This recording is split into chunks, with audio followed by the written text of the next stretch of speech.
Hi dear student, good morning. Today I would like to share with you about Darwinism and Neo-Darwinism. The causes of evolution was explained by number of workers. Among them, the name of Darwin is more popular for the theory of natural selection. Darwin was born on 12th February 1809 at Shrewsbury in England.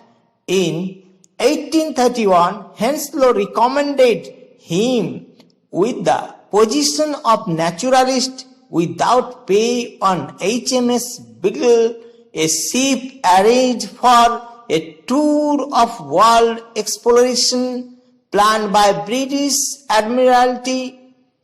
This expedition lasted for 5 years. After these experiences of 5 years, Darwin published nearly 12 books, of which the theory of natural selection is more popular. He just analyzed the problem concerning the cause of evolution.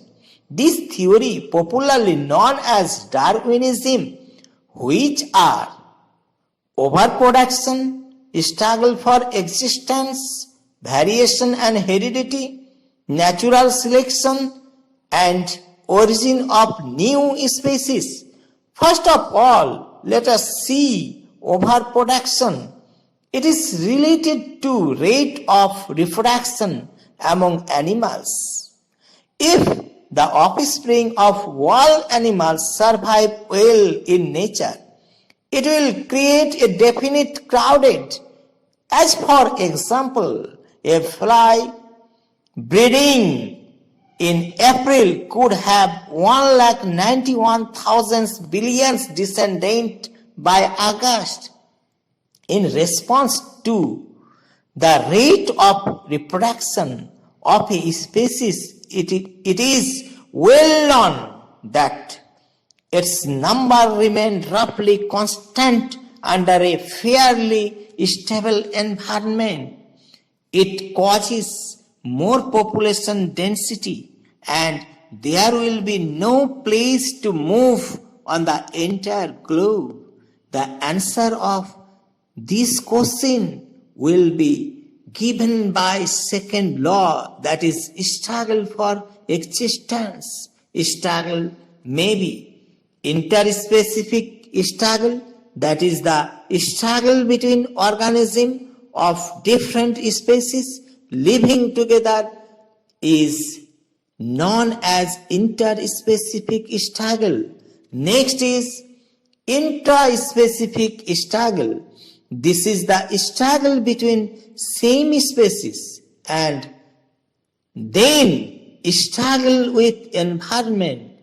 It is a struggle against extreme heat, cold, moisture, lightning, storm, earthquake, volcanoes, etc. Next is variation and heredity. It is usually seen that the progeny of the same parents are not exactly alike. This is known as variation. The heritable variations are only responded evolution. Now I would like to discuss natural selection. During struggle for existence, only beneficial variational forms are survived, but those individuals which cannot tolerate those hardships stand no chance in struggle for existence and are rooted out. Please see the photographs of giraffe. According to Darwin, giraffe exhibited great variation in the length of neck and legs. Since grass was scarce on the land, they had to eat the leaves of tall trees. Naturally, giraffe with long neck and legs had an advantage over those with shorter legs and neck. On the other hand, giraffe with short neck starved and become extinct. Next theory is origin of new species.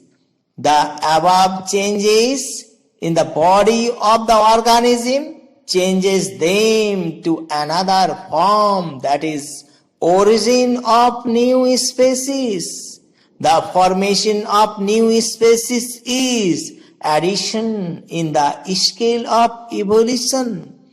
Darwinian theory on the basis of above fact looks more suitable and genuine, but there are some defects, that is criticism.